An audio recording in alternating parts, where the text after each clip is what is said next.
Hey, hi. In this video, I'm gonna show you how to integrate Amazon S3 bucket with Amazon RDS Oracle database for migration purpose. Here, as you see in this PPT depicts my demo. Here, we're gonna create Amazon RDS Oracle database and AWS Cloud9 service in a same VPC, and we will have an Amazon S3 bucket. In that S3 bucket, we're gonna keep a .dmp file, and then we're gonna integrate that Amazon S3 bucket with the RDS service, and then finally we're going to execute certain SQL command with using this Cloud9 IDE.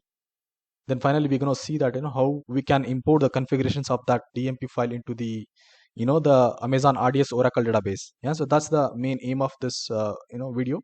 So with that note, let's directly jump to this next technical part of this. So here, for the purpose of ease, what I did is I have already opened multiple tabs of my AWS account. Yeah, so this is my AWS account. Currently I'm in Amazon S3 service page, so this is my Amazon S3 page, and then I have opened the another tab beside this one, so this is for IAM service. Yeah, likewise there are like 3-4 services are being involved in this demo, which namely RDS S3 bucket, right? And then we have a Cloud9 service basically. Yeah, so just to make it easy, I have opened multiple tabs of those services in a same in this browser. Yeah, so don't get confused, it's basically to the point. Yeah, and currently I have created the RDS service in the Oregon region. Similarly, the Cloud9 service or an Cloud9 services used for this S3 integration is also created in a Oregon region.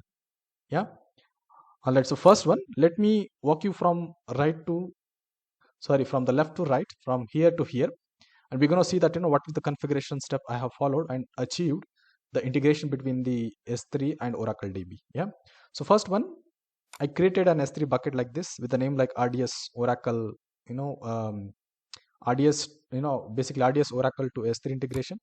So in that file, I had an example hr.dump file, which is actually taken from Oracle EC2 machine. Yeah, and that is being uploaded here.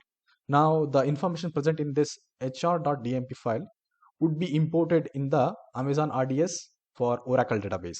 So that is the main aim of this demo, right? So with this configuration, you are done from the Amazon S3 bucket side. All right, now we go to the next one, that is on the permission side. On IAM services, we need to create an IAM role which will be used by RDS for integration purpose. So for that sake, what I did is I created a role. So this is the IAM role which we created, that is RDS S3 integration role. In that one, I have the a policy being created, which is a custom policy I also created. In that custom policy, we have given these permissions. If you see the permissions in the statement here, we have given S3 get object, list object, put object on the S3 bucket which we just now created, right? So don't get confused as I'm switching back from the tab to tab, but remember that I'm just switching just to copy paste or just to make the easy things. Yeah, so currently we are in the IAM service. In that one, I'm showing you what is the IAM role policy that I created. So I have created a IAM role policy with the permissions on a S3 bucket, especially the bucket which I created for this demo, that is for integration purpose. Yeah, so this is the policy which we created, and this is my role name that we created. With a trust, this service, this IAM role should be trusted by Amazon service, that is RDS Amazon. So basically, it should be the trust on this IAM role should belongs to RDS service, and that's the reason the trust definition is been given something like this. So just to make a gist of this one, you need to create IAM role with the permissions on the S3 bucket which we created just now, right? That is just to get list and put permissions. So if you see here, so if I go back to the policy, go back to the RDS policy. So this is how I know the policies are being created just for the demo purpose. So here, if I go to the JSON summary, so get object S3 object list bucket put object onto this bucket. So okay, this is what the permission we created, and we created a IAM role with a trust. So basically, this role is trusted by. So the same policy has been attached here, and this role is trusted by RDS service. So that's the IAM role which we have to keep it in IAM service. So with this, we are done with the IAM services as well. Now let me go to the our main service, that is Amazon RDS, right? So I'm in Oregon region. I have created an Amazon RDS of Oracle flavor. You see, this is the Oracle flavor, and size is, this is what the size I have opted in, and the engine is, Oracle Enterprise Engine. Yeah. So but in the production cases it could be different. Okay. So because the Amazon RDS takes much time to spin up, I have already pre-created for this demo purpose. So if I can just open the configurations of this Amazon RDS, say that you have already have a ready-made Amazon RDS service, and the instance name is something like my database, something like that. Yeah. So here these are all my configurations which I kept on these services, right? And if you are remember my another previous video where I have explained like how to connect the Oracle RDS service from Cloud9, you need to maintain the certain security group inbound rules. So make sure that your security group has a full access to communicate. Security group of the Cloud9 service should also need to have access to the to this particular security group. Yeah. So these are all the security configurations that you need to maintain. Yeah. All right. So with that, let me go to the first step of the configurations. Yeah. So on the Amazon RDS, so I have just opened the my database instance. In this one, there is an option called Manage IAM role, right? So here, what I do is I'll just choose that RDS role, and here you need to choose the feature equal to S3 integration, right? So I have already created the S3 integration, something like this. You cannot add it because it's already been added. Yeah. So basically, so this is how you need to make make the connections. Yeah. So so this is the purpose, we created a IAM role which is used by Amazon RDS service, right? So once this has been done, it should show the status equal to active. So this is the one important configuration that you need to maintain on your Amazon RDS service. Okay. So with that, let's go to the important topic, that is on the options groups. Each and every Amazon RDS service has its own parameter group and option groups. If you go to the modify, click on modify. Currently, I show that I have already modified custom parameter groups, and option groups have been attached to this database. So we need to create a custom parameter group and custom option group for this integration purpose. So what are all those configurations that we need to maintain on these custom parameter group and option group? That is something we need to check into the next step. Once those groups are being created here, I have mapped here and did a attached to this particular RDS. So that is the final step of this particular configurations. Yeah. So with that, so what I do is let me go dig down and help you with the parameter groups that you need to maintain. So I have created a parameter group with the name like Oracle EE-19. So how did I create is, just click on this create button. Yeah. So then here you need to choose the, so basically you need to choose the options here. Yeah. So this is, so here you need to choose the parameter family, that is say Oracle. Just search for Oracle and Oracle something like this. Our engine name, so why I'm choosing this parameter group family is Oracle database engine that I've chosen is belongs to this category. That's the reason I'm choosing. And here you need to give some name like this, test. Yeah. And click on create, right? So once you click on create, this is how your custom group looks like. So once the custom group is been created for the particular engine, so if you have a more doubt, like, what is my engine version? You can always go back to your database, which we created just now. Click on here, you're going to find it more details about the engine that you have chosen here. So if you go to you can find the more details about the engine, that is Oracle engine that we have created out of. Yeah. So if you go to the configurations and you see the engine version, that is 19, right? And that's the reason we created a custom parameter group out of that family. And this is the custom parameter group which I'm going to attach to my RDS service, which is Oracle. So here you need to you need to update one parameter name called process, right? So there is a job queue process. Okay. So if you search for this, so basically this is the, so if you click on, so basically you need to click on modify and search for that particular process and change the value to 100.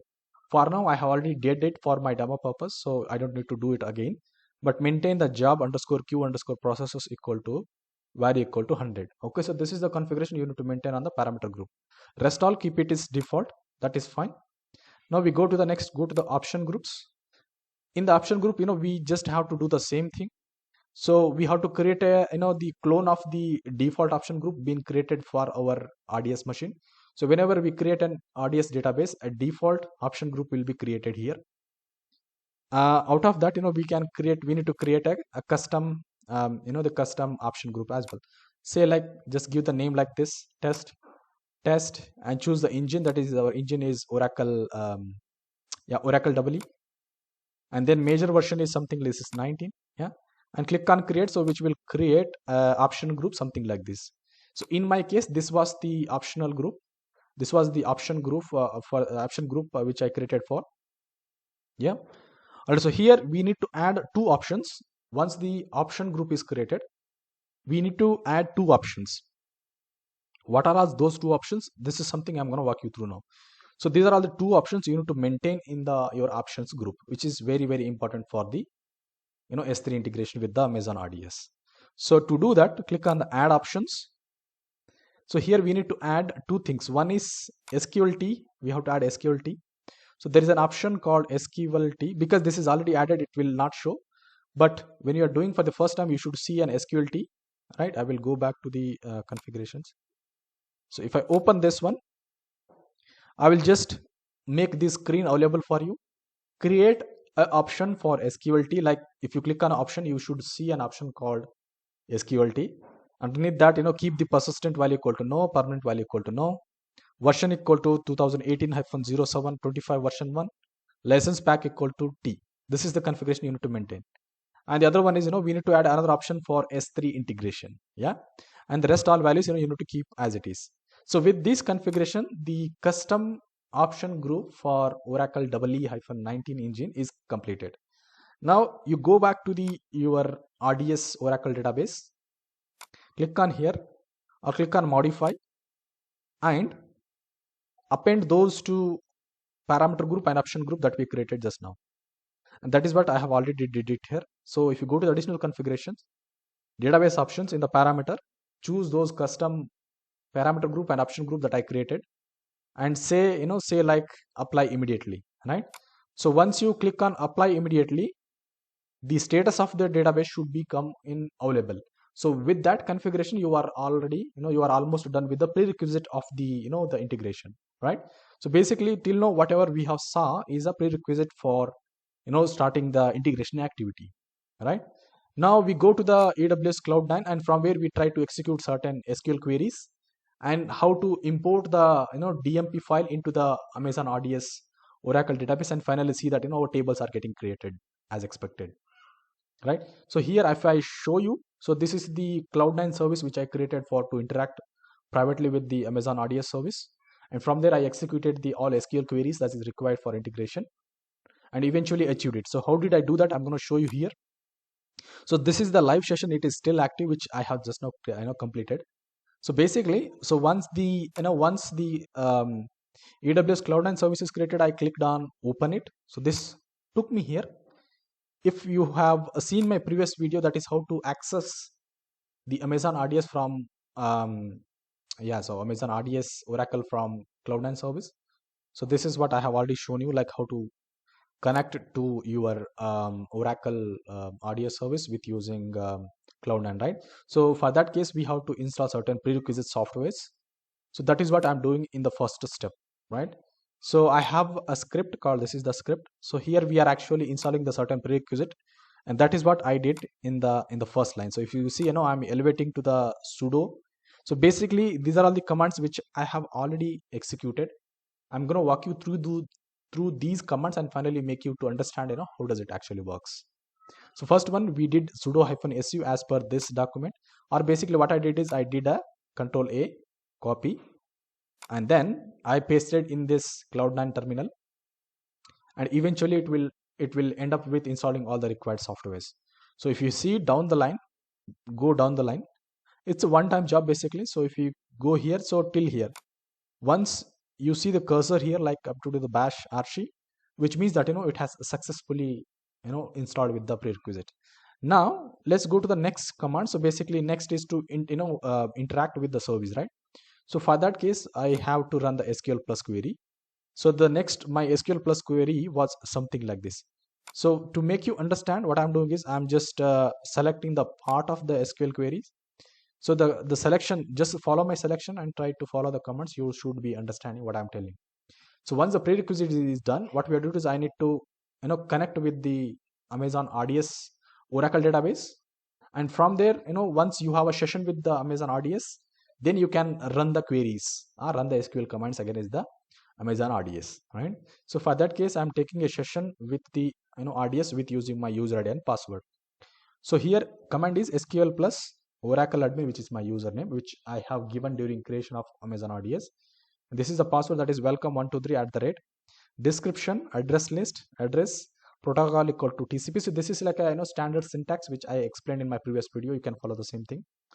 In front of host, you need to give your database endpoint. So if you click on here, so don't get confused. So from this is the Cloud9 terminal page to I came back to the Amazon RDS. Okay, so the Amazon RDS is the piece of resource which is very important in this demo, right? So I copied the endpoint from here and pasted in this command. So basically this is the command. Anyways, I'm going to copy paste these commands in my so I have already copied these commands one after the other in a notepad.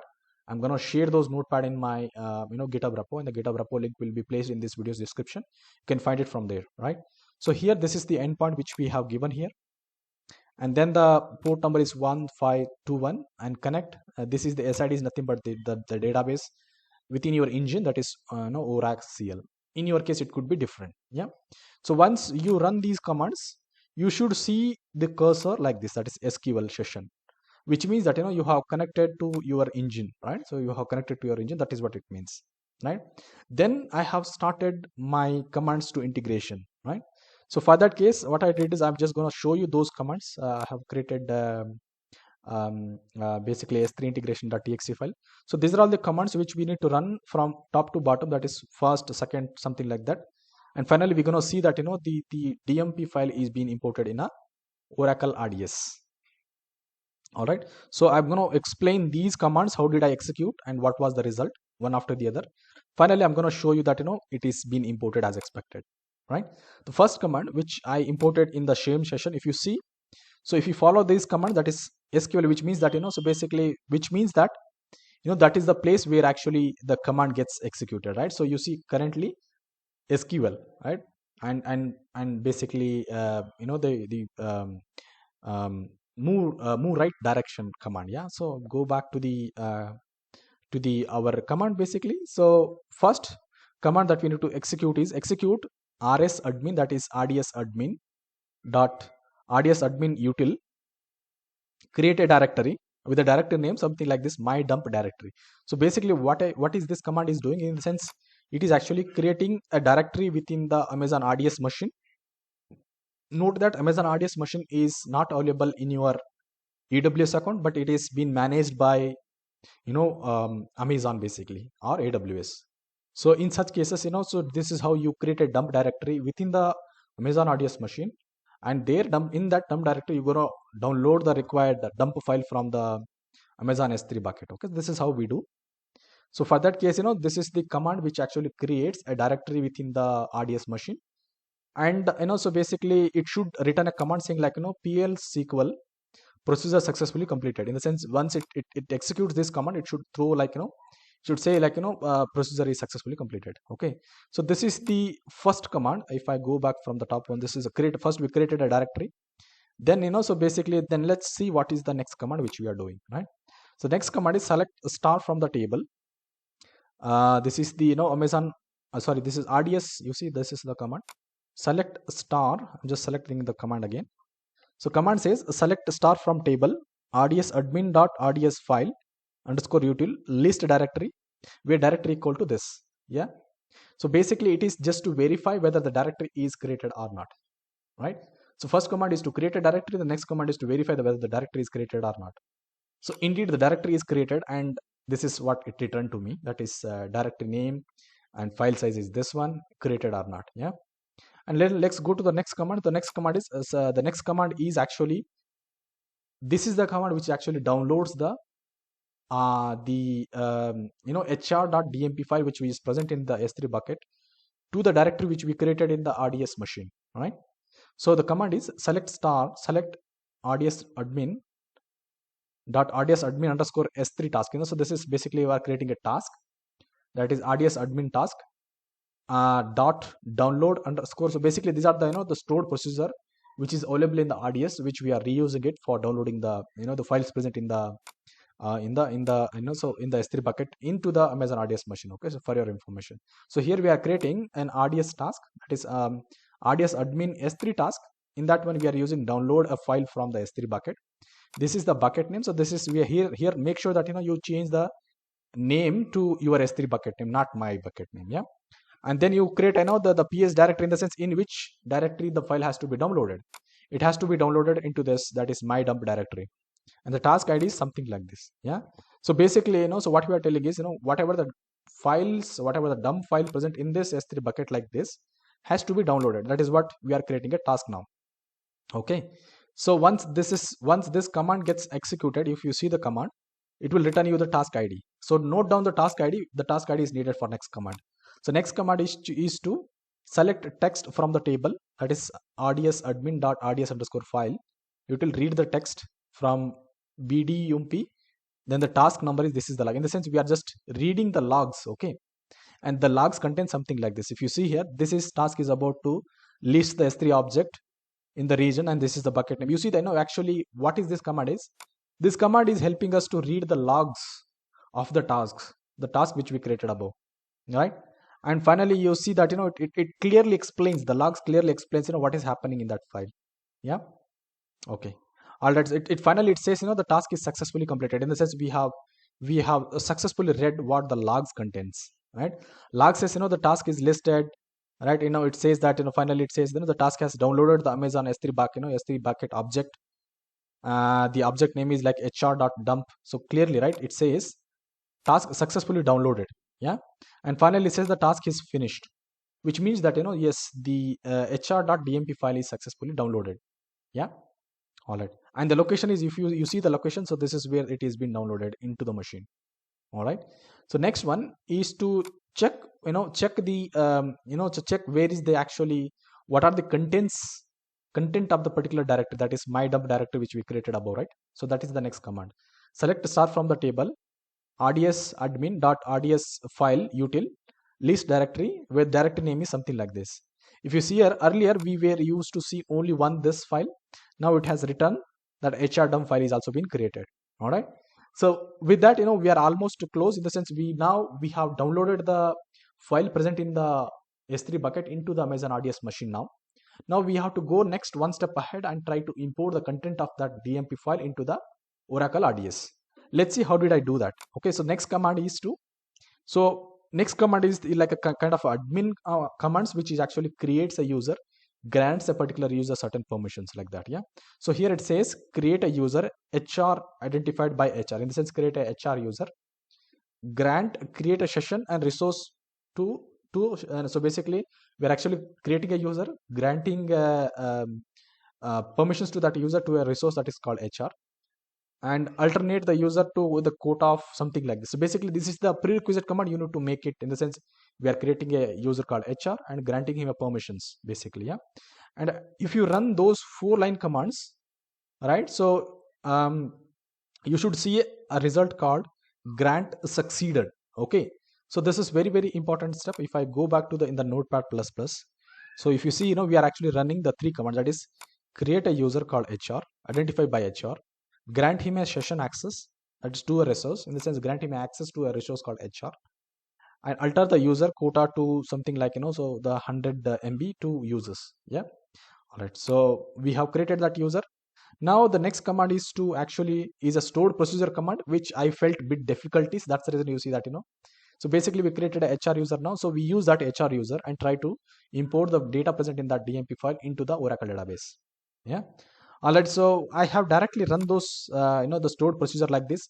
But if you are running the stored procedure from the AWS Cloud9, you have to be quite careful. That's the reason, I did a trial and error. So this is the fail, so in the sense I just copy pasted the command which I have here like this, yeah, and it got thrown the error, right? And then again I did a trial and error, it got failed again. So this is how we learned, right? And finally I figured out how to run the stored procedure in the AWS Cloud9, something like this, yeah. So I will just walk you through the stored procedure, what is the actual thing it is doing. Here we are declaring a number called SDNL, and it begins the process. So here basically, as I said earlier, we are actually importing the the dump file which is created out of the Oracle EC2 machine, right? So here we're using DBMS, the data pump resource, to pump the data from that DBMP file to the RDS, yeah. So here we are actually creating a data pump with operation import, and the job mode is schema, and the job name is null basically. So this is what the HDNL is all about. And then again we are using the DBMS data pump stored procedure, adding a file, and the file name is HR dump, and the directory is from this directory, and the basically DBMS data stamp equal to the data pump equal to like this. So basically there are the syntax which you need to follow, yeah. And then finally if you go to one, so basically we are adding the file multiple times. One is the HR DMP and HR import log as well. So basically we need to add those two files while creating, while importing the schema, right? One is you need to have the main.dmp file, which we are done with here, and also you need to have the the HR import logs as well. And finally, so metadata filter. So basically with using the data pump, we are actually creating the metadata filter. This is the so basically this is the HDNL which we created above, schema expression, yeah, in and HR and the data pump start the job basically. So this stored procedure, which actually what it actually does under the hood is, it reads the hr.dump file which we downloaded from S3 bucket. It reads the hr_imp.log file, and it also metadata, it does the metadata filter as well, creates a job basically, yeah. So that is what we did it here. So basically to run the stored procedure from the AWS Cloud9, this is what I did. One is, so don't get confused again. So this is again, I'm in the AWS Cloud9 only. So here what we did is, we did declare the HDNL, we begin it, yeah. And then so basically I just first I pasted the command that is declare HDNL number colon, and then I enter. It will try to give me the line number 1, 2, 3, right? So then you try to copy paste the lines sequentially from top to bottom like this, yeah. And that is what I did it here. Begin, then I copy pasted the HDNL, then data pump values, right? And finally if you give the forward slash, which means that it is indentation to the, it is indication to the Cloud9 SQL, saying that hey, I'm done with my stored procedure, right? And then it will say PL SQL procedure is successfully completed, right? So basically it is very quick operation. The import of the file is very quick, right? So with this, we have successfully imported the DMP file into the Amazon RDS. Okay, you should see this output, that is PL SQL procedure successfully imported, right? So with that, so you have basically done with your job, yeah. All right, so now let me rerun those commands again. I will, the last 3 commands, let me rerun, so that you understand that, so I have successfully imported everything. I'm not gonna walk you through those commands by running it again, because we can run this command at any time. So here I have run like select tables from DBA tables where owner equal to HR, because we have created a owner called HR. If who is the owner of the HR, get me so basically where the owner is HR, get me all those table names. That is what the command. So basically from the HR dump, we have imported these many tables, countries, region, location, right, blah blah and all. So I'm gonna go to the next command, that is select count from the HR.jobs. So if I go here, jobs, paste it. So basically, so it has the 3 records. So you can also do yeah. So if you see, right, so this is actually returning the certain output, in the sense, which means that what, we have successfully imported the DMP file into the Amazon RDS, right? All right, so if I query a table called HR employees, so this is what I'm getting. I can run the command something like this, say like select star from HR dot jobs.